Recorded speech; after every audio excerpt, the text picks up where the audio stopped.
He was just a quiet teenage boy in a hoodie sitting near the front of the plane with his laptop open. No one paid attention until the lead flight attendant stopped, looked him up and down and snapped, "Turn that off, you don't belong in this section." The cabin went silent. The boy didn't argue, he simply closed the screen calm as ever. But what no one knew was that in the next 6 minutes, he would silently connect to the plane system, uncover a hidden fault, and force the jet to ground unexpectedly. And when the truth came out about who he really was, even the pilot went speechless. Before we start the story, comment below where in the world you're watching from today, and if you enjoy stories like this, don't forget to subscribe and turn on the bell icon so you never miss the next one.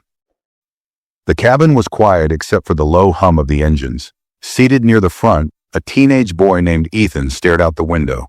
He wore a gray hoodie, the sleeves pulled over his hands. A small laptop rested on the tray in front of him, its screen glowing faintly in the dim light. He didn't make noise. He didn't ask for anything. He simply typed, focused and still. Most passengers were settling in, flipping through magazines or chatting softly, but the lead flight attendant, Brenda, walked with purpose. She had been working for the airline for over 20 years and liked things her way, quiet, tidy, and in control. When she reached Ethan's row, her eyes narrowed. She didn't say hello. She just stopped, folded her arms, and stared at his screen. "You need to turn that off," she snapped. "We're not allowing personal devices during taxiing." Her voice was louder than necessary. A few people nearby glanced over. Ethan looked up surprised and nodded. "Okay," he said, closing the laptop. Brenda didn't move. She looked him over, his worn backpack under the seat, the hoodie the quiet way he Satan. Then her expression tightened. "Are you in the right seat?" she asked. Her tone had changed. Suspicious now. He reached into his pocket and handed her his boarding pass. She barely glanced at it. "Premium section," she said out loud like it didn't make sense. "This isn't a school trip, kid. You sure you're not lost?" Ethan didn't say anything. He just looked at her, calm but firm. Brenda handed the pass back, shaking her head. "Fine," she muttered and turned away. But as she walked off, she said it just loud enough. "Useless little smartass." The words hung in the air. A man across the aisle named Greg heard it clearly. He leaned back in his seat, eyebrows raised. A woman in front, Karen, glanced over her shoulder. No one said anything. Not yet. Ethan sat very still. He looked down at his laptop again. His face didn't show much, but something had changed in his eyes. His fingers moved slowly, almost without thinking. He lifted the laptop screen, opened a different tab, and began to type again. Not angry, just focused. In the background, Brenda laughed lightly with another passenger, an older man named Richard, who was drinking his second glass of wine. She was cheerful now, pouring drinks, smiling. Wide, she didn't even glance at Ethan again. But something was already in motion. Ethan's screen flashed. A new window opened. Lines of data scrolled quickly. It didn't look like a game. It wasn't a movie. He was writing code, and within 6 minutes, something would happen that no one on that plane expected. Not even her. Ethan's fingers moved fast across the keyboard, each line of code more complex than the last. The passengers around him paid no attention. To them, he was just a quiet teenager, passing time with a laptop. Brenda was now at the back of the cabin, arranging snack trays with a younger flight attendant named Jenna. Jenna was soft-spoken and new to the job. She had noticed Brenda's cold tone earlier, but didn't say anything. Brenda was respected, or feared, depending on who you asked. As Brenda handed out drinks, she made sure to skip Ethan's row entirely. When Jenna politely asked, "Should I offer him something?" Brenda shook her head. "That's fine. Probably brought his own junk." "Focus on the real customers," she said under her breath. Jenna gave a tight nod but glanced toward Ethan, her face showing a flicker of unease. Meanwhile, Ethan didn't lift his head. The screen in front of him showed internal access points. Had quietly connected to the in-flight system through the plane's public Wi-Fi system that wasn't nearly as secure as people believed. His expression remained calm, but his work was focused, exact, and far beyond what most adults could understand. In the cockpit, the captain, a tall man named Brian, noticed a strange alert on one of the monitors. It blinked once, then disappeared. He frowned, thinking it might be a glitch. Nothing seemed out of place, so he made a mental note to check again later. Back in the cabin, Brenda continued her rounds as she passed Ethan once more. She narrowed her eyes at his laptop, still open, despite her earlier warning. "Didn't I tell you to keep that shut?" she barked. Before Ethan could answer, she leaned in and slammed the screen down. The click was sharp. A few passengers turned their heads again. Greg across the aisle stared at her, annoyed. "Was that really necessary?" he asked. Brenda looked at him. "Do you know what kind of equipment he's running? This isn't a toy. I don't want him interfering with flight systems or causing panic." Greg raised his eyebrows, as a kid sitting quietly. "Maybe try some respect." Brenda scoffed. "If he wants respect, he can act like he deserves it." Ethan sat still. His jaw tightened just slightly, but he said nothing. His laptop remained shut for now, but his mind was already running through the next steps. Brenda thought she had shut him down, but she had only added fuel to the fire. Ethan quietly reached into his hoodie pocket and pulled out a small wireless drive encrypted and invisible to the system. He connected it to the laptop's port without lifting the screen. Yet his next move wouldn't be about revenge. It would be about proof she had called him useless, but she was seconds away from learning just how wrong she was. The cabin remained still, but something in the air had changed. Ethan sat silently in his seat, his face calm, but behind his eyes thoughts were turning faster than the engines outside. The wireless drive was already connected. He waited until Brenda disappeared down the aisle before slowly lifting his screen. Careful not to make a sound, the screen lit up instantly, unlocking into a black command window full of moving code. His fingers began to work again, steady and practiced as if he'd done this 1,000 times before. Across from him, Greg glanced sideways and caught a glimpse of the screen. His brows furrowed slightly, not because he understood the code, but because of how serious the boy looked.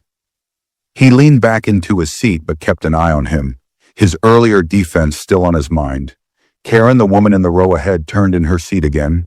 She whispered to her husband, "That boy, I don't think he's just playing games. At the back of the plane." Brenda continued laughing with a group of regular travelers. She handed out snacks to Richard and his wife, and even stopped to ask about their trip. She was all smiles now, her sharp tone reserved for those she didn't think mattered. When Jenna brought up Ethan again, her voice unsure, Brenda waved her off with a smirk. "I told you he's just one of those kids who thinks they're smarter than everyone. I've seen it before. They cause problems, they act special, then they disappear. You'll learn to spot them." Jenna didn't reply, but she didn't smile either. Back at his seat, Ethan's code had started to make contact with the plane's internal communication system. Not to cause chaos, he wasn't that kind of person, but to test the very limits of what they thought was secure. His access was clean, quiet, and perfectly legal, if anyone cared to check. What no one knew was that Ethan wasn't just some tech-obsessed kid trying to show off. He was part of a trial program for young developers in transportation security handpicked after winning a national competition for aviation software encryption. But none of that mattered to Brenda.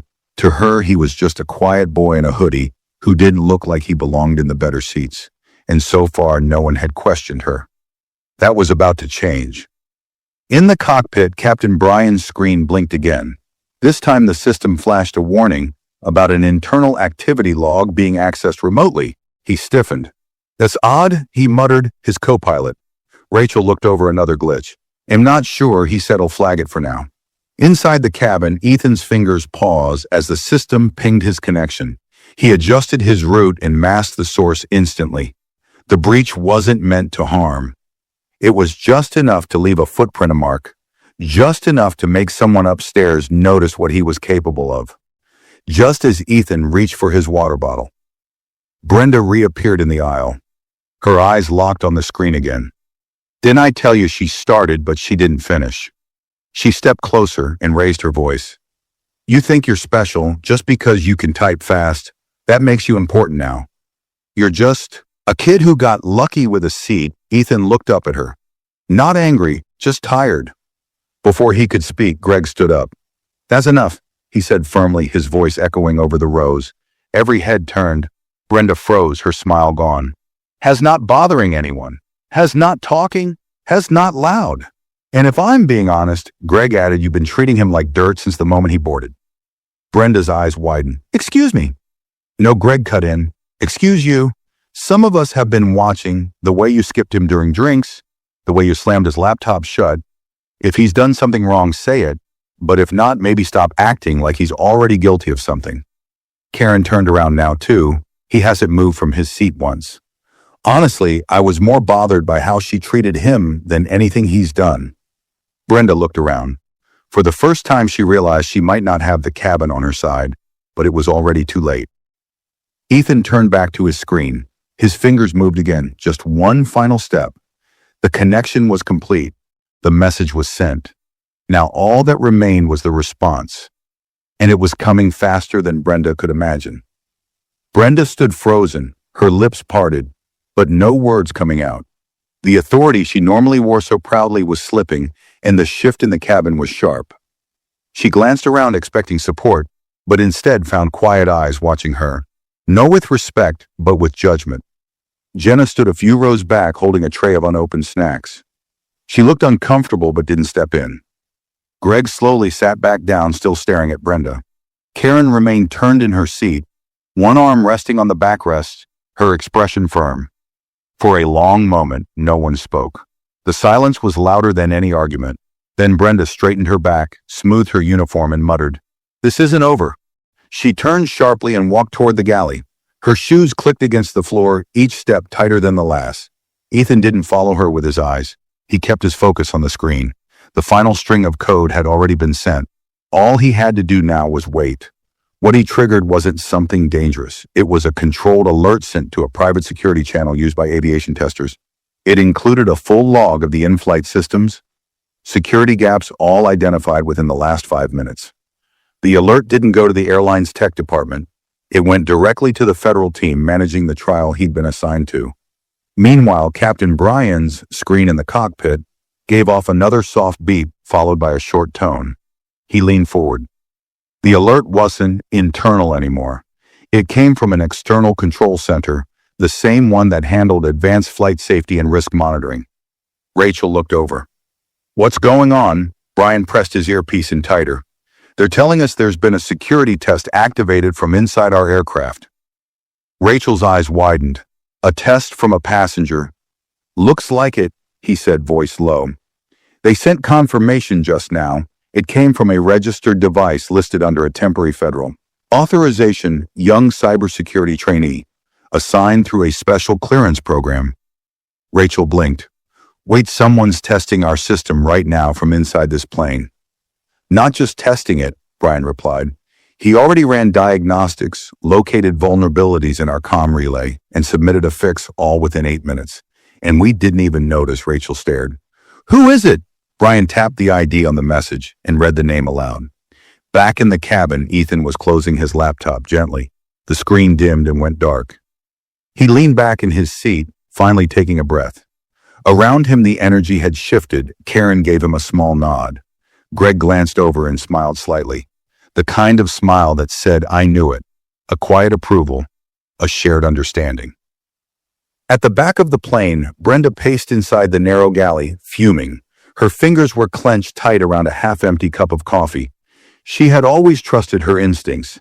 She believed she could read people in seconds. To her, Ethan had looked like just another teenager, with a bad attitude and too much confidence. She had no idea who he really was, what he had just done. Then the phone in the galley rang. Startled, Brenda set her cup down and picked it up. "Yes," she answered sharply. Jenna, standing nearby, looked up, her curiosity visible. Brenda's eyes widened as she listened. Her mouth opened slightly, then closed again. She swallowed hard. Her voice was lower now. "Are you sure?" "No, I didn't know." Another pause. "Then yes, I understand." She hung up the phone and turned slowly. Jenna stepped forward. "Is everything okay?" Brenda didn't answer right away. She just stood there, hands trembling slightly. The color had drained from her face. Jenna asked again. Softer this time, Brenda blinked and finally spoke. "The captain wants to speak with me." Now she walked out of the galley, her steps no longer sharp or confident. The passengers watched as she made her way to the front, shoulders stiff, but eyes unfocused. Greg leaned over and whispered to Karen. "Something's happening," Karen replied without turning her head. I think she just figured out who she's been talking down to.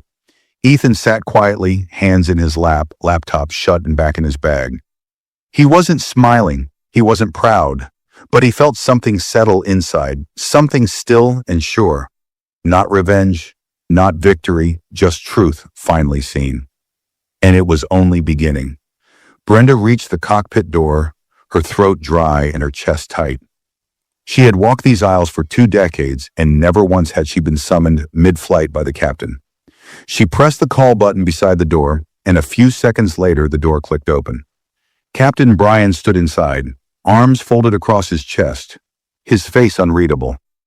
"Come in," he said simply. Brenda stepped in slowly. The cockpit felt smaller than usual. The air thicker. Rachel, the co-pilot, gave her a brief glance but said nothing. Brian turned toward her and spoke in a calm, controlled voice. "We've received a direct communication from Air Operations. It was flagged urgent. There's a passenger on board who's been working on a live aviation security assignment, one with federal authorization." Brenda blinked, confused. What he is? A teenage cybersecurity trainee. Brian continued, "Part of a government testing initiative. Hand-picked, monitored, cleared. He accessed the aircraft systems from a public channel, not to hack us, but to highlight weak spots in real time. And he's already closed several vulnerabilities we didn't even know existed." Brenda's eyes widened. "Wait, what, who?" Brian looked straight at her. "Row 4 seat, she froze. "No," she said quickly, shaking her head. "That can't be right. That kid's just, she trailed off. "Has what?" Brian asked, his voice sharper now. "Because from what I've just heard, he's more qualified than anyone else on this plane to be near that system. And instead of treating him with professionalism, you humiliated him." Repeatedly, Brenda stammered. "He didn't know. He didn't say anything. He just had a laptop open, and I thought." "You thought he didn't belong there?" Brian interrupted. "You didn't ask. You assumed. You embarrassed him in front of a full cabin, and now you've embarrassed this airline." Brenda's face flushed red, then pale. "I wasn't trying to. I was only following protocol." Rachel turned slightly in her seat. "Protocol doesn't give you the right to insult people, especially not people who are quietly doing their job better than you're doing yours." Brian sighed. "We're filing a report when we land. But first you're going to apologize." Brenda's head snapped up. "What you heard me," Brian said. "You will apologize to that boy, clearly, publicly, and respectfully." Brenda swallowed hard. Her voice was quieter now. "Do I have to do it in front of everyone?" "Yes," Brian replied without hesitation. "Because you insulted him in front of everyone. That's where the apology belongs." She didn't answer. She just turned slowly and left the cockpit. Her feet dragged now, her steps no longer confident, no longer proud. As she moved back into the cabin, her eyes locked on row 4. The boy who she had called useless was seated upright, calm, looking out the window. His laptop was packed away. His face was still unreadable. The cabin was silent. The other passengers had picked up that something important had happened. Karen sat forward, watching closely. Greg leaned out into the aisle, his arms crossed. Jenna peeked from behind the galley curtain, her lips tight and her eyes wide. Brenda stopped beside Ethan's seat. Everyone was looking now. Her voice cracked a little as she began. "I need to say something," she said loud enough for the cabin to hear. "Earlier I said some things that were unkind, unprofessional, and wrong. I judged someone without reason. I let my assumptions guide my behavior. And for that I owe this passenger a full apology." She paused. Her face had softened. "I was wrong to treat you the way I did." "I'm sorry." Ethan didn't move for a moment. Then he looked at her. His expression didn't show anger or smugness. Just quiet thought. Brenda turned and began walking back toward the galley without another word. Past Greg, who didn't look at her, and Karen, who shook her head slightly. When Brenda disappeared behind the curtain, a gentle rustle moved through the cabin. It wasn't applause. It wasn't loud. It was just a collective shift. Shoulders settling, tension easing. Ethan leaned back against the window. He didn't feel victorious. What happened wasn't about winning. It was about being seen, being respected, being treated like he mattered. Because he did, a few rows behind Greg, leaned over and whispered to his wife. He didn't even raise his voice once, she nodded. Didn't need to. From the cockpit, Brian's voice came through the intercom. Ladies and gentlemen, this is your captain. We'll be beginning our descent shortly. Please make sure your tray tables are locked and your devices are turned off, unless of course you're a federal tech prodigy with special clearance. A ripple of soft laughter moved through the cabin. Ethan cracked a small smile for the first time. What none of them knew was that this was only the beginning. A call had already been made. A team on the ground was waiting to meet him, and the moment this plane touched down, everything in Brenda's world and his was about to shift again. The plane had started its slow descent, and the light above flashed. Prepare for landing, seatbacks clicked into place. Window shades were lifted, and quiet filled the cabin once again. But this silence wasn't like before. This time it was thick with tension, an invisible current of curiosity and unease running beneath the surface. Ethan sat still in his seat, looking calm, but his mind wasn't resting. He had known from the moment Brenda first looked at him that the flight would be different. He was used to judgment tests, to being overlooked or underestimated, but this time he had just stood his ground. He had taken control in the only way he knew how, with skill, silence, and precision. Brenda remained behind the curtain in the galley out of sight. She hadn't returned to the aisle since her apology, and truthfully, no one expected her. Jenna took over the final checks, moving row by row, securing tray tables and reminding passengers to buckle up. She looked more confident now, as if something had changed inside her too. As Jenna passed Ethan's row, she paused. Her voice was soft. Do you need anything before we land?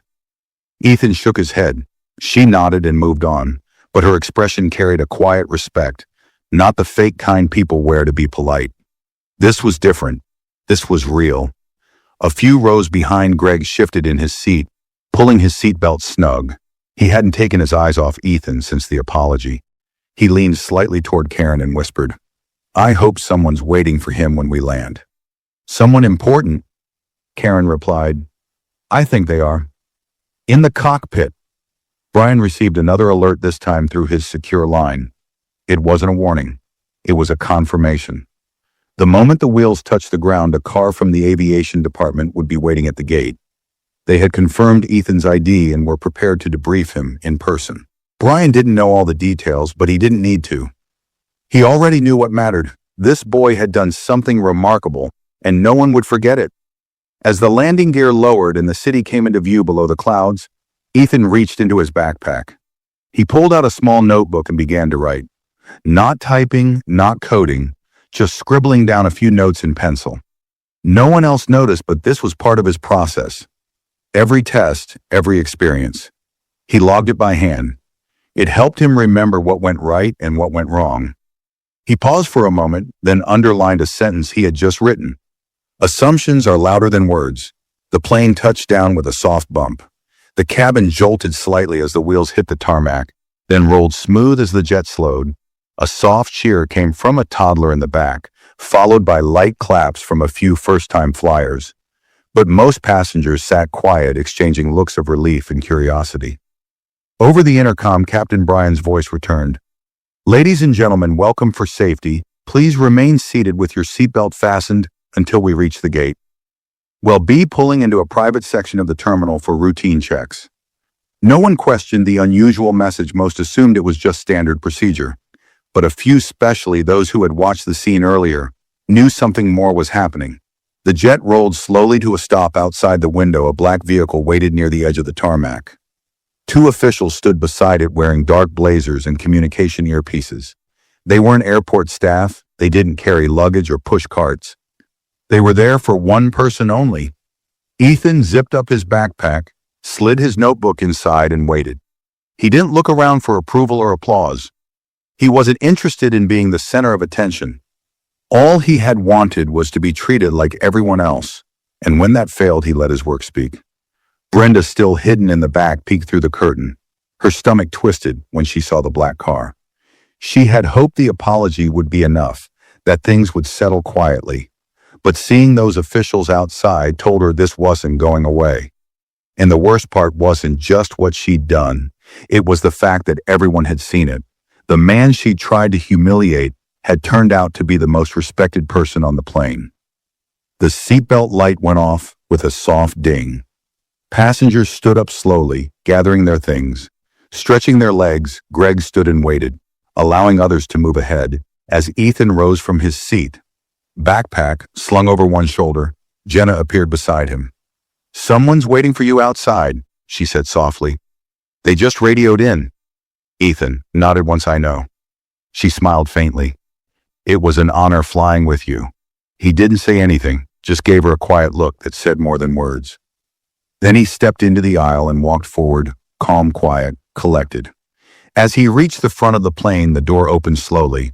Sunlight poured in, and the wind from the runway brushed his hoodie lightly. The two officials standing on the tarmac nodded at him with clear recognition. One of them stepped forward and said, "Mr. Taylor." Ethan nodded. "We're ready for your report." Without a glance back, he stepped off the plane, and behind him the cabin stayed still. Not because he was gone, but because everyone left inside understood exactly what had just happened. He hadn't raised his voice, he hadn't shouted, he hadn't needed to prove anything, and yet by the time the wheels hit the ground, he had changed the entire flight. As Ethan stepped onto the tarmac, the two officials flanked him with quiet respect. They weren't here to escort him like a child. They were here because of what he'd just done. One of them, a tall man in his 40s with a calm voice, handed him a secure tablet. "Command wants the live documentation from your uplink. They said your patch went through clean." Ethan nodded and entered his login code.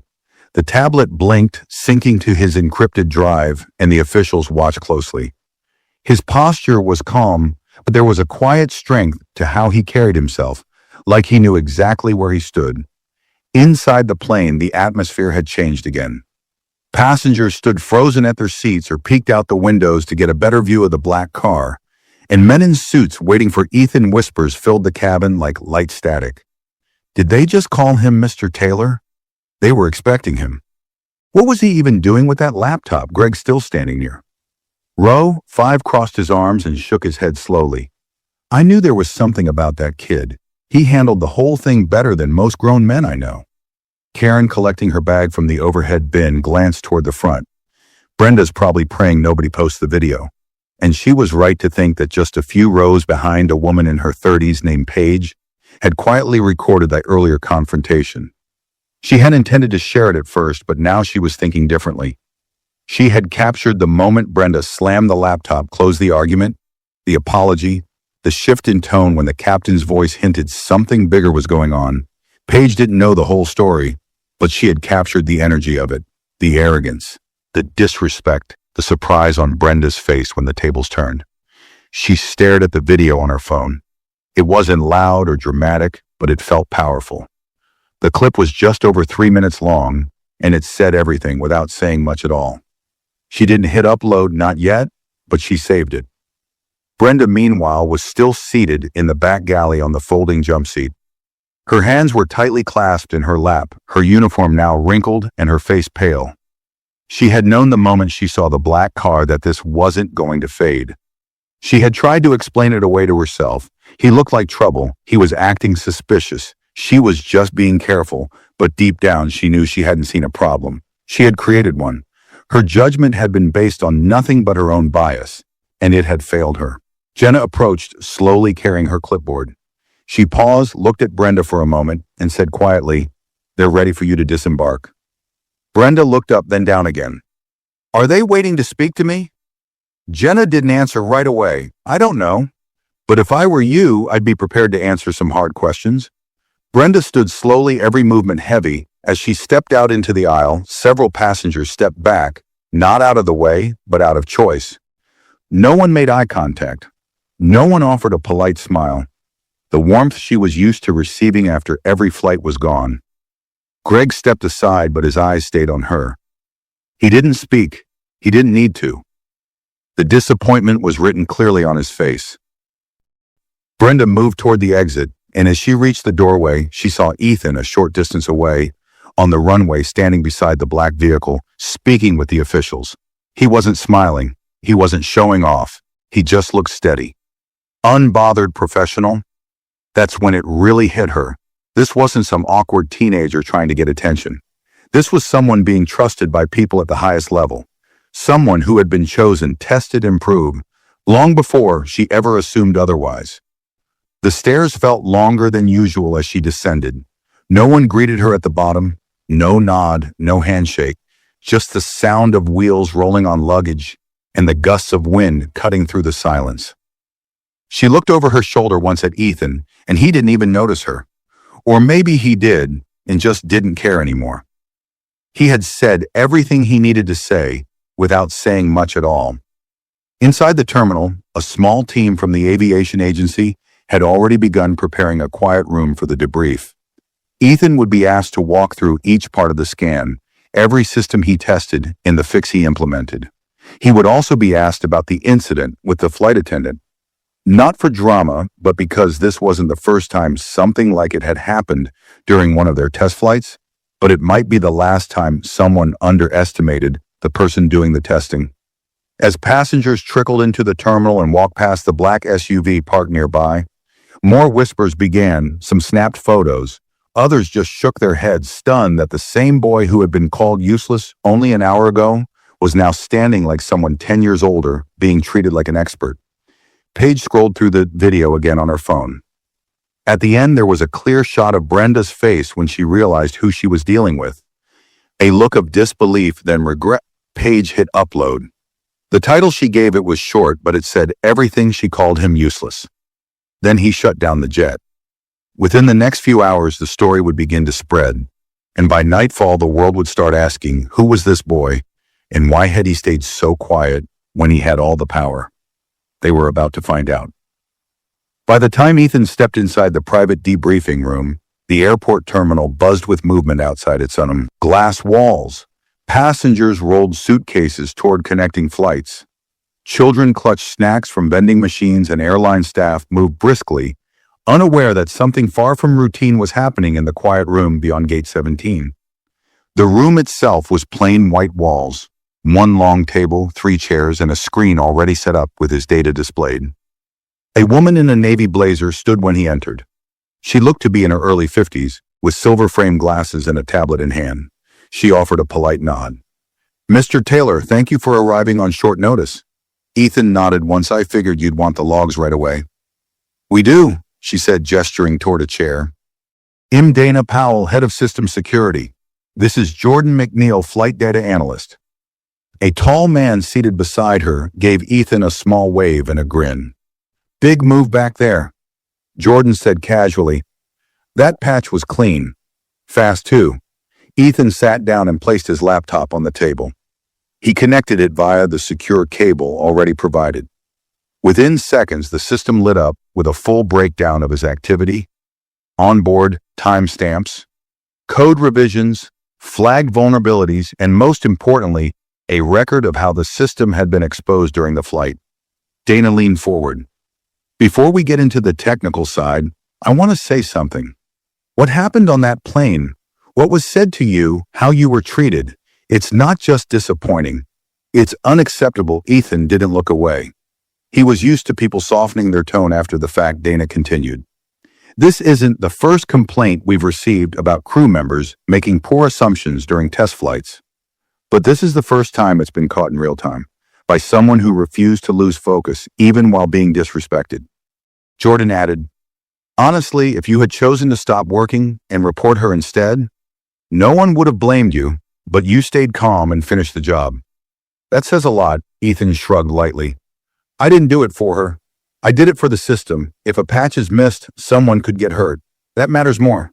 Dana nodded slowly, watching him. "You know, you remind me of a guy we had years ago.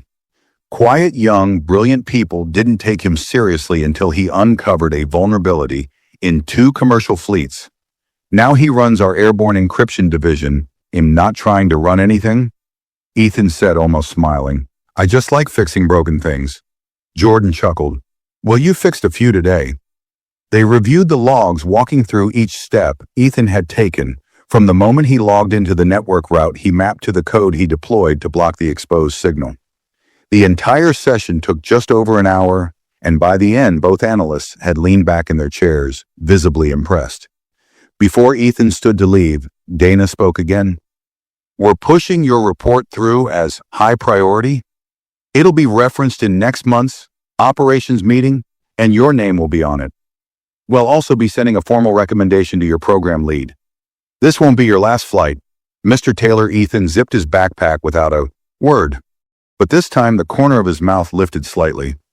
"Before you go," Jordan said, pulling up a browser tab, "you should see this." He turned the screen toward Ethan.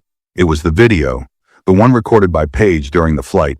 The clip showed Brenda's face as she hovered over him, her words sharp and unnecessary. Then the moment Greg spoke up, and finally Brenda's stiff apology near the front of the plane. The footage was clean and clear. It had been shared by someone named Paige in the clouds, and within 2 hours it had already hit over 300,000 views. The caption read, "Teen hacker silently exposes prejudice at 30,000 feet. Respect Isern, watch this kid."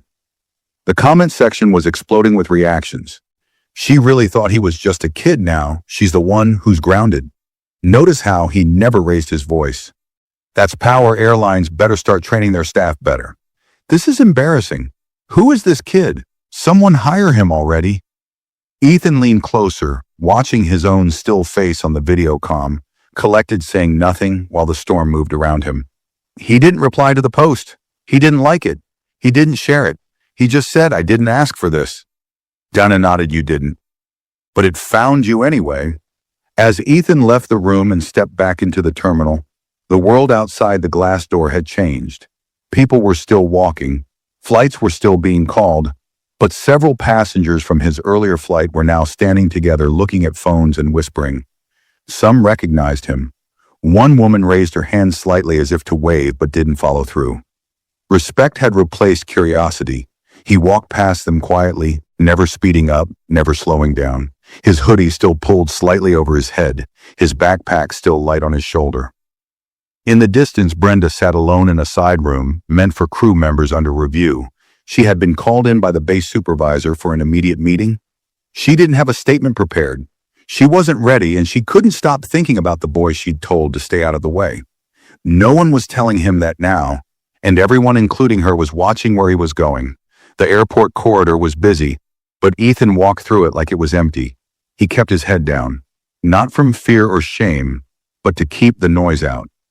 He was used to moving through crowds unnoticed, used to being the quiet one in the room, the one people brushed past without thinking twice. That used to bother him. But now, after what had just unfolded on that plane, he found something different in the silence piece. At the far end of the concourse, a sleek car with dark-tinted windows waited by a private exit. The driver stood outside holding a placard with Ethan's name printed clean across it. This wasn't a reward.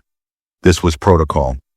The agency had arranged his pickup in advance, but it felt different now, like people were finally seeing what he'd always known he was capable of. He nodded to the driver and slid into the back seat. As the car pulled away, his phone vibrated. A message popped up from an unknown number. "Excellent field report. We're reviewing the footage now. You did the right thing. Stay ready." He didn't reply. He didn't need to. He just locked the screen and rested his head back against the seat. Outside the window, planes were lifting into the sky, one after another, and he watched them go, not with envy, but with calm certainty. He would be flying again soon, and next time things would be different from the start. Back inside the airport, things were not so calm. In a side office near the staff hallway, Brenda sat stiffly across from a uniformed supervisor named Alan, who held a printed report in his hand. His eyes moved over the page slowly, his lips pressed into a firm line. "This is the official passenger incident log," he said, tapping the paper with his finger. "I have statements from 2 passengers, a crew member, and the captain. I also have video footage that's been viewed nearly 500,000 times in the last 3 hours." Brenda nodded once her hands locked tightly in her lap. Alan leaned back. "What happened up there?" She opened her mouth, then hesitated. "It started when I saw the boy using his laptop during taxi. I told him to shut it down. He didn't respond immediately. He looked at me, just looked at you." She nodded. It was the way he looked, like he was challenging me. Alan sighed. So you decided that meant he didn't belong in the seat he paid for? Brenda's voice faltered. No, it's not like that. I thought maybe he was in the wrong section. I was trying to keep order. He raised an eyebrow by calling him useless. In front of the cabin, her voice dropped. I didn't think anyone heard that. But they did, Alan said firmly. And now it's everywhere. This airline is being dragged online right now. And not because of a delay or a missed meal or a rerouted flight. Because one of our own humiliated a minor who was working under direct authorization from a federal program. And that minor may have prevented a much bigger problem with his quiet professional response. Brenda's eyes filled with tears, but she held them in. I didn't know who he was. Alan shook his head. That's the point. You didn't ask. You just assumed silence settled between them. The air was cold and heavy. Finally, he slid a document across the desk. This is a formal notice of suspension, pending further review. You'll turn in your badge before leaving the building. There will be an internal investigation, and depending on the outcome, your position may not be reinstated. Brenda didn't argue. She didn't beg, she just nodded. In her mind, she played the moment over and over. The first time she looked at Ethan, the way he stayed calm when she pushed him. The quiet strength he never dropped, even when the cabin turned against her. Across the airport, Greg sat at a coffee shop with his phone open on the table. He'd been reading comments under the video for almost an hour. They came in from everywhere, students, professionals, even a few airline workers who admitted to having seen similar behavior before. The comment that stuck. With him, the most simply read, he didn't need to raise his voice. The truth did it for him. Greg took a sip of his coffee, then scrolled back to the beginning of the video. He watched Ethan's face as the laptop was slammed shut, then watched it again when Brenda delivered her awkward apology. There was something about the boy's stillness. Oh, he didn't look away. Didn't lower his head. That kind of poise wasn't normal for someone his age. It was rare, it was earned. Karen walked over with a newspaper tucked under her arm. Guess what's on the front page of the travel section? He looked up the video. She nodded. They're calling it Flight 227. The lesson at 30,000 feet. Greg leaned back in his chair, letting out a soft laugh. He taught more in 6 minutes than most people do in a lifetime. Far beyond the airport, Ethan's story had already begun spreading in ways no one expected. Tech magazines picked it up, aviation blogs reposted the footage, and within hours calls came in from education groups, cybersecurity firms, and speaking panels. But Ethan didn't chase any of it. He was already writing new code, because while the world was trying to catch up to who he was already becoming something more. The next morning, Ethan sat alone at his desk in his small, neatly kept bedroom. Sunlight streamed through the half-open blinds, dust particles, catching the light as they floated lazily in the quiet air. His laptop was open, but he wasn't typing. Instead, he stared at the screen, eyes locked on the dozens of emails that had poured in overnight. Subject lines filled the inbox. We'd like to speak with you. Depth of transportation, tech innovators. Youth panel invitation to keynote. Your story is inspiring. We want to feature you, full scholarship offer. We saw the footage. He scrolled through them slowly, then minimized the window. He wasn't looking for praise. He wasn't sure what he was looking for. Yet maybe space, maybe silence. Or maybe a moment that had nothing to do with being impressive. On the edge of his desk sat the same notebook he'd used on the plane. He opened it to the page he had marked the night before. His own handwriting stared back at him. Assumptions are louder than words. He added another line underneath. Silence doesn't mean powerless. There was a knock on his door. It creaked open slowly, and his older brother Tyler peeked in. You coming down? Mom's making pancakes. She says it's a celebration day. Ethan gave a small smile. For what? Tyler stepped inside and raised an eyebrow. You kidding me? You just got more views than my graduation video, and I was in a cap and gown. Ethan laughed quietly. That's not hard. Tyler smirked. Seriously, though. Mom's proud. She keeps showing that video to Aunt Lorraine. You might want to eat before she makes you sit down for a second, viewing. Ethan nodded. He'll be down in a minute. As Tyler left, Ethan leaned back in his chair and looked out the window. The world outside looked the same. Kids on bikes rode past the driveway. A dog barked 2 houses down somewhere. A lawnmower buzzed to life. But he felt different, not because of the recognition or the offers, but because he had finally proven something, not to them, but to himself. Back at the airport, Brenda was sitting in a meeting room at headquarters. Her eyes were tired, her voice strained. She was in front of a disciplinary board now, and the tone was different. No sympathy, no excuses, just questions. Do you understand the weight of your actions? Yes, she said quietly. Do you understand the damage done to the airline's reputation? Yes, and the potential legal exposure we now face from federal programs due to your treatment of a minor under contract? Brenda hesitated, then said again, yes. The lead officer on the panel tapped his pen against the table. You've been with this company a long time. Brenda, you've earned respect over the years. But yesterday you let bias get in the way of judgment. That's not just a mistake, it's a liability. Brenda didn't defend herself. She couldn't have watched the footage too many times now, seen her own expression, her posture, her words. There was no fixing it. There was only living with it. Outside the room, a copy of the company's employee conduct manual sat on a table, freshly updated to include a new case study. Hers, meanwhile, back in Ethan's world, his phone buzzed again.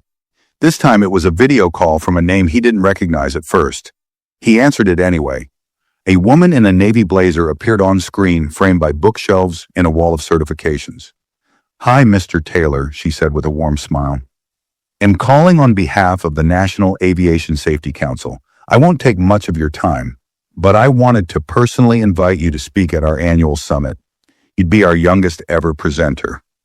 Ethan blinked, unsure how to respond. You don't have to answer now, she continued, but I hope you'll consider it. Sometimes the best voices are the ones that speak the least, but when they do, everyone listens. She smiled again, thanked him, and ended the call. Ethan stared at the screen. His reflection stared back, half lit by the glow of the monitor. Later that day, as news articles continued to spread, and clips from the flight bounced from one media outlet to another, the headlines began to change. No longer just teen hacks, jet mid-flight. They began focusing on the deeper story, how quiet genius silenced prejudice at 30,000 feet. The calmest kid on the plane became the most powerful one. He didn't demand respect. He earned it at school. Teachers began mentioning his name with pride. Students started whispering in the halls. A few tried to act like they'd always known he was that smart, though most had never really spoken to him before. But Ethan didn't seek the spotlight. He stayed in the back of the room taking notes, just like always. Except now when he raised his hand, people listened, and when he walked into a room, they looked up not with confusion, but with curiosity. That night, as the sky outside turned dark, he opened his laptop again and created a new folder. He named it Flight 227 Closure. Inside it, he saved every log, every report, every document from that day. Then he created a second folder, Flight 228 Next Mission. Because while everyone else was still talking about what he did, Ethan was already thinking about what he would do next. It had been 3 days since the flight, but the storm it stirred hadn't slowed. On social media, Ethan's name had become a trending topic in tech travel and education circles. Commentators on morning shows debated the broader meaning of the incident. Some praised him as a symbol of calm intelligence in the face of prejudice.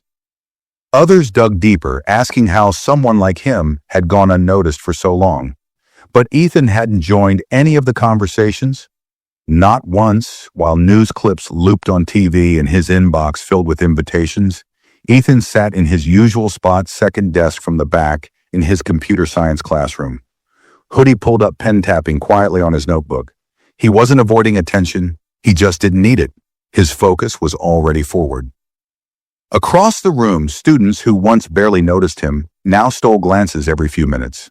A few whispered when he passed. Some tried to say hi in the hallway, hoping for a response, a nod, anything. Most got nothing more than a polite nod or a quiet, "Hey." It wasn't arrogance. It was just Ethan. His teacher, Mr. Reynolds, cleared his throat at the front of the room.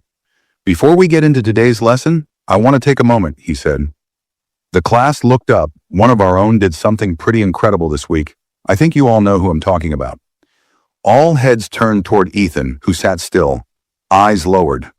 "Ethan, am not going to embarrass you with applause or speeches," Mr. Reynolds said with a small smile. "But I'll say this, you proved something a lot bigger than your tech skills. You showed how to stay composed under pressure. That matters more than any code you'll ever write." Ethan gave a slow nod. Mr. Reynolds moved on and the classroom settled back into its usual rhythm. But beneath the surface, something had shifted. Ethan had gone from invisible to undeniable. He hadn't asked for respect. He had shown why it was deserved. Meanwhile, at the airline's central headquarters, meetings were held behind closed doors. Executives debated how to handle the fallout. The incident had made international headlines, and now they were scrambling to rebuild trust. Policies were reviewed, training manuals were rewritten, but the hardest task remained addressing the public perception that their crew had failed a chilled one who turned out to be smarter, faster, and calmer than any adult on board. Brenda had already been removed from active duty. The airline wouldn't confirm if she was fired, but she was no longer on the schedule. Internally, her name had become a quiet warning among staff. Not spoken out loud, but referenced in glances and clipped phrases. Pulling a Brenda now meant assuming too much about someone you didn't understand. The company issued a formal statement: "We deeply regret the incident aboard Flight 227. We've initiated internal reviews and are working closely with federal partners to ensure all passengers, regardless of age, background, or appearance, are treated with the dignity and respect they deserve." But the public wasn't easily convinced. Comments flooded every post. The airline made demanding more than an apology. Some asked why Ethan had been ignored. Others wanted to know how many more Ethans were being overlooked every day. One journalist posted a thread that went viral. He was quiet, so they thought he was weak. He was young, so they assumed he was inexperienced. He was different, so they decided he didn't belong. But when everything broke down, he didn't. He stood still, stayed calm, and solved it all. That's what real strength looks like. In a quiet office at the Department of Transportation, a man named Stephen Moore read the thread. He was one of the top advisors in the Federal Aviation Safety Division. As he scrolled through the tweets and read Ethan's name over and over, he tapped a pen against his desk. Across the room, a colleague asked, "You thinking what I'm thinking?" Stephen nodded slowly. "Hes ready." They opened to file Ethan's program application. Until now, he had only been granted limited access as part of a junior trainee initiative. But after Flight 227, that label no longer fit. His performance under real-world pressure, his ability to identify and neutralize vulnerabilities mid-flight, and his refusal to escalate during personal attack. It all pointed to something more. Stephen picked up the phone and dialed a secure extension. "I want to move Taylor to Tier 1. No more trial work. Give him full clearance." The voice on the other end hesitated. "He's still in high school." "Exactly," Stephen said. "And he already operates better than most grown analysts. I've trained Hess, not a problem. Has the future." That same night, Ethan sat at his desk again. He wasn't reading comments or watching interviews. He was coding not for praise, not for attention, just because it calmed him. His screen glowed softly in the dark room, lines of logic building like bricks, one function feeding the next. A new patch, a better one, something he'd thought of after reviewing the data from Flight 227. The world could keep talking, he'd keep building. Halfway through the session, a new email appeared. This one had no flashy subject line, just a string of numbers and a clearance seal. His eyes scanned the message quickly. Subject Tier 1 authorization, effective immediately, new credentials, attached assignment. Incoming. Ethan blinked, then smiled barely. This wasn't just about a flight anymore. Not about Brenda, not about the video or the comments or the headlines. This was about where he was headed next, and nobody was going to see that coming either. By the end of the week, Ethan's name had quietly moved from internet feeds to internal boardrooms, from social media trends to classified email threads. His quiet rise, marked by calm precision and unshakable focus, had reached corners of the industry few his age even knew existed. While the world still clung to headlines and think pieces, Ethan was already stepping into another layer of responsibility, one that didn't come with applause but with silence and security clearance. It was Saturday morning when the next assignment arrived, not through email, but by courier. A man in a dark coat arrived at the Taylor residence just after dawn. He didn't say much, just handed a sealed envelope to Ethan's. Mother smiled politely and walked back to a nondescript vehicle parked at the curb. Inside the envelope was a simple card embossed with a small federal seal and an online message. Prepare for on-site evaluation. Confidential project. You'll be briefed upon arrival. There was no return address, no time slot, no name, just coordinates and a date. Monday, 8:00 a.m. When Ethan read it, he didn't flinch. He just nodded, once went to his room and quietly began preparing. He didn't tell his friends, he didn't make a post. While classmates filled their weekend with games, group chats, and mall meetups, Ethan ran simulations on his laptop, cross-checked systems data, and mentally walked through every known cyber vulnerability in commercial aircraft built in the last 6 years. By Sunday evening, his backpack was packed. Not with clothes, but with hard drives, custom tools, and his now well-worn notebook. He added one new line before closing it. Silence is the only warning they get. That night his mom stood at his doorway as he zipped his bag. "You sure you're ready for this?" she asked gently. Ethan paused, then looked up at her. "They wouldn't have sent for me if I wasn't." She smiled faintly, brushing his hair back. "You've always seen things other people miss." He didn't say anything, but he appreciated it more than she knew. The next morning came fast. The car that picked him up was quiet, smooth, and marked only by a small federal tag on the dash. The driver gave a polite nod and confirmed his name, but offered no further details.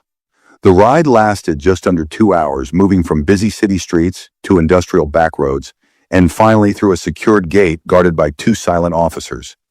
Beyond the gate stood a tall building, unmarked gray with tinted windows. This wasn't a government office. This was a research site, and not the kind that shows up on Google Maps. Ethan was met at the door by a woman in a black blazer and thin-framed glasses. She introduced herself only as Ms. Keene and offered her hand. "We've been watching your work for some time," she said as they walked through a quiet hallway. "Flight 227 just confirmed what we already suspected." Ethan kept pace beside her eyes, scanning every detail. The badges on the walls, the pattern of the lights, even the lack of windows in certain sections. Keene continued, "We're not here to interview you. We're here to test you." They entered a room filled with equipment, rows of screens, simulated cockpit panels, live data feeds from test planes in the air. A tall man stood beside a console. Arms folded, he turned when they walked in. "This is Cole Keene," said he's our systems architect. "Today he's your obstacle." Cole gave a half smile. "I've been building these firewalls for 20 years. Let's see how long it takes you to break them." Ethan didn't smile back.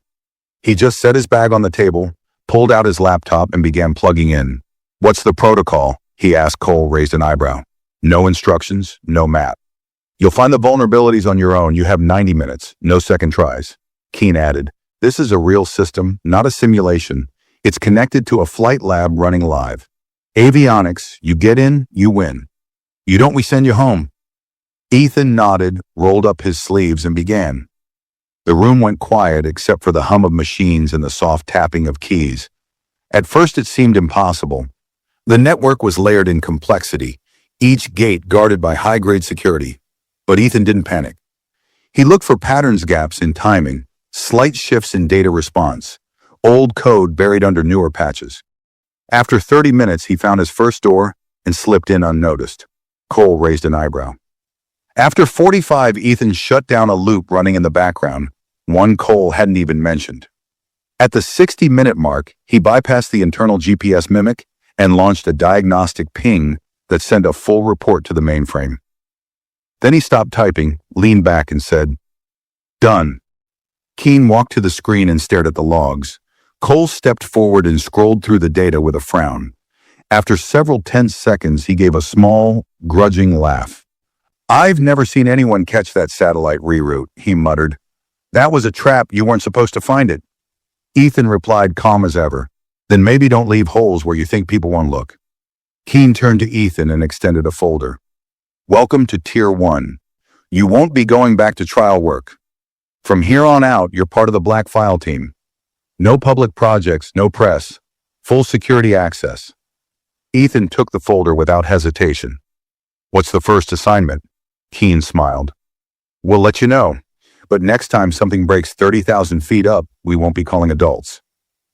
As they escorted him back down the hallway, Ethan passed a glass window. Behind it was a wall filled with photospace prodigies, innovators, experts who had joined the agency over the years. One frame at the end had just been mounted. A plain black border, no name yet, just space. Miss Keen stopped beside it. That one's yours. You'll earn it after your first field deployment. Ethan looked at it for a long moment, then nodded. He didn't need the title. He didn't need the photo. He just needed the work. Because brilliance, real brilliance, didn't come from shouting. It came from doing what no one else could quietly, precisely, and before anyone realized how badly they needed it, and the world was just beginning to realize it now. By midweek, Ethan had already been briefed on 3 separate systems requiring his attention, 2 related to commercial aircraft infrastructure, and 1 classified as non-civilian, flagged only by a red warning bar and a countdown clock. No further explanation had been provided. He didn't ask for one. He had learned early on that questions in this space often revealed more about your readiness than your answers did. His days now started before sunrise. He no longer walked into school with a slow, quiet step. He still moved the same way, hoodie up, eyes down, but there was something different behind it. Purpose, direction. While classmates talked about weekend trips or complained about assignments, Ethan reviewed security schematics during lunch, ran simulations in his mind between periods, and spent afternoons not in clubs or sports, but in digital silence preparing for scenarios no one else even knew existed. The school had tried to reach out. His principal called twice, offering to recognize his achievements with a special ceremony. Ethan politely declined both times. He didn't want a stage. He didn't want a plaque. That Thursday, a new file appeared in his encrypted inbox. Subject code 7, clearance redline, intercept evaluation location, undisclosed hangar facility. Eastern Seaboard arrival immediate. The file included a transport voucher and access instructions for a private airfield outside of the city.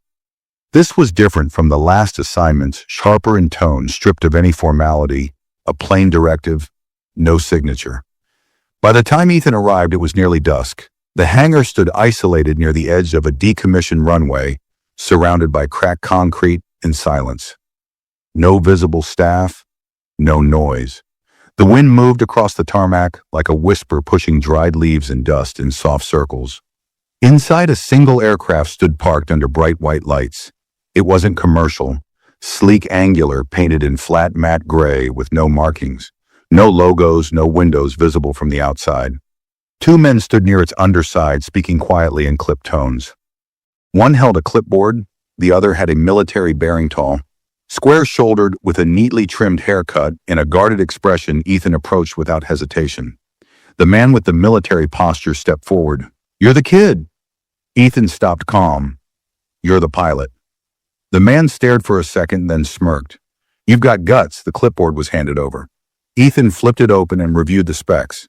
The aircraft was a prototype part of a next-gen fleet built with hybrid engine tech and a classified navigation interface that had gone offline during a test run the previous week. Multiple analysts had reviewed it. None had found the root cause. Now they wanted him too. Ethan set his bag down, pulled out his console, and glanced at the pilot. "How long do I have?" The man crossed his arms. 30 minutes until we lose daylight. You find it by then, I'll buy you dinner. You'd only pause, you'll fly home, knowing you missed something no one else could solve." Ethan nodded and got to work. The first thing he noticed was the layer beneath the primary interface, a shadow protocol built to auto-erase every 15 minutes. Whoever coded it didn't want anyone digging past the surface. Most would have missed it. He didn't. With careful timing, he paused. The self-wipe mirrored the entire. Logged into his console and began dissecting the kernel architecture. 10 minutes passed, then 20. Finally, just before the internal wipe restarted, Ethan located the breach point, a corrupted telemetry script cross-fed into the drone stabilizer, rerouting feedback in reverse. The aircraft hadn't malfunctioned. It had been feeding on its own command signals, looping them back into the system like a mirror, slowly eating itself from the inside. He ran a correction sequence forced to sync and watched as the lights along the aircraft's tail blinked twice, then glowed steady. It was stable. He looked up. The pilot was staring at the lights, arms still crossed, lips tight. "What did you do?" the man asked. "Stopped it from arguing with itself," Ethan replied. The clipboard man walked over and handed him a signed confirmation. "You're cleared for transfer to Phase 2. The Washington brief's been updated." Ethan packed up without a word. As he left the hangar, the sun dipped behind the trees and the wind picked up again. Inside the hangar, the pilot looked over to the clipboard handler. That kid, he said, is going to change everything. And he wasn't wrong. Back home across town in a quiet cafe, Brenda sat with a notepad in front of her and a cold coffee beside it. She'd spent the past week away from airports, away from uniforms, away from anything that reminded her of that flight. But today she was trying to understand what had gone wrong in her. The airline had placed her on indefinite leave pending retraining. But even if they allowed her back, she wasn't sure she wanted to return. She stared at the notepad, at the words she'd written over and over, crossing them out and writing again. Listen before assuming, ask, don't decide. Respect is given, not assigned. For the first time in her career, she was learning something she should have known long ago. She had looked at Ethan and seen a seat that didn't match the face. Now the whole world was looking at him and finally seeing what she never did. And as he boarded his next classified flight with another system to analyze and another challenge to face, Ethan wasn't thinking about her at all. He was already too far ahead. Ethan's next flight wasn't commercial, and it didn't have a row number or seatbelt signs. It wasn't bound for a city and no boarding call was made.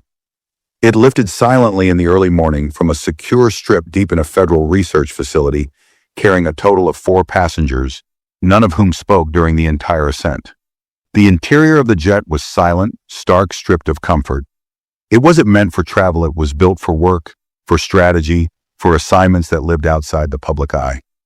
Ethan sat across from a woman named Adler, the same analyst who'd reviewed his Phase 1 work on the ground last week.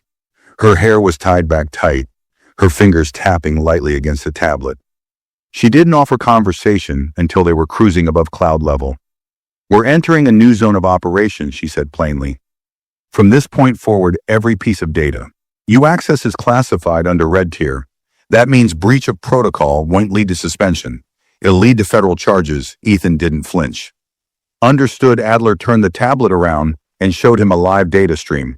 Flight telemetry, thermal feedback, a complex series of red boxes blinking in the corner. "This is from an aircraft running on foreign firmware. We believe it was altered before it ever crossed our airspace. It's flying blind, but it doesn't know it." He leaned forward, studying the code. It was elegant, not messy like most breaches. Whoever wrote it was good, too good. "How long has it been flying?" Ethan asked. 17 days. "It's been running civilian patterns while feeding duplicated logs to radar systems. Every time we think we've located it, the signal loops us back 2 minutes behind. Always late, always too slow." Ethan leaned back, thinking. So it's not invisible, just faster than the people watching it. Adler nodded. "Exactly." The plane touched down an hour later at a private installation hidden behind a military weather monitoring base. Inside a narrow glass-walled operations center, Ethan was led to a console already primed with encrypted data. His instructions were short and final. Find the ghost. Break its mask. Shut it down. He worked silently for hours, moving through the code as if reading a language only he understood. The ghost aircraft signal bounced through satellites in patterns meant to confuse and distort, similar to the techniques he used to test system resilience. Only this one had been built to deceive, not discover. He began tracing the pattern, manually mapping delay loops, mocking out signal returns, reconstructing timelines in reverse. Every breakthrough brought another layer. Whoever had built this wanted to hide something far more dangerous than faulty avionics. This wasn't just a rogue drone. It was a decoy, a distraction. Then he found it, a secondary thread buried 2 layers down, its code invisible to scanners unless one looked for something missing instead of something present. It was a gap in logic, a signature left by someone confident. No one would think to check. He wrote a trigger script that forced the system to re-authenticate, and for a moment nothing happened. Then the red boxes on the monitor froze. The screen blinked. A location ping appeared. Off-grid and restricted airspace 10 miles east of a commercial corridor. Not in flight, landed. Ethan stood. You're chasing a ghost because the real aircraft is already on the ground. Adler looked up sharply. Are you certain I spoofed its echo? The system responded, that means it's no longer simulating movement. It's hiding in plain sight. She stepped over to the console eyes, scanning the coordinates. Then she picked up a secure phone and relayed the information. Within 10 minutes, the entire operations center shifted. Agents began packing gear. Encrypted tablets were unplugged and a team of technicians rushed toward the runway. Adler turned to Ethan. You just ended a 2-week wild goose chase in 4 hours. Stared at the map on the screen. What was it carrying? Adler hesitated. That's above your clearance. But it'll say this, it wasn't designed to land here. She tapped the screen. You've just saved us from something we weren't supposed to find until it was too late. As the team moved out, Ethan was escorted to a side room to rest before extraction. He sat down slowly, shoulders tense from hours of focus. His laptop sat beside him, closed but still warm. He reached for his notebook and wrote 2 more lines. Even shadows leave fingerprints. Silence only lasts as long as no one's looking. Back at home, the headlines had begun to shift again. Articles no longer focused solely on the flight. Now they were looking at the boy behind the story. Who was he? How had he gained clearance? Where did he learn this? But the answers weren't online. Ethan's name was beginning to vanish from the digital space. The agencies overseeing his work had already taken steps to limit further exposure. Any videos connected to the flight had been quietly removed from official search results. Social media accounts sharing his identity had gone inactive. He wasn't being erased, he was being protected. That afternoon, back at the Taylor home, a letter arrived by registered mail. It was addressed to Ethan, but his mother signed for it. She opened it slowly, unsure what to expect. Inside was a single card stamped in gold, with an embossed seal at the bottom, to the parents of Ethan Taylor. Your son is no longer part of a student mentorship program. He is now operating under direct clearance within a federal advisory task force for cyber aerospace development. His work will be protected, monitored, and classified. We understand that this means less visibility for his accomplishments, but rest assured his impact will only grow from here. At the bottom, a handwritten line had been added. Sometimes the loudest difference is made by the quietest voice. Ethan never saw the card. He was already boarding another jet. Another case. Another problem no one could solve. And while the world kept searching for the next big name, Ethan had already become. It just not in the way anyone expected, because legends don't always arrive with noise. Sometimes they enter quietly, and then they rewrite everything. If you like this video, make sure to give it a thumbs up and share your thoughts in the comments below. And don't forget to subscribe to this channel and turn on the bell icon so you never miss more powerful stories like this one.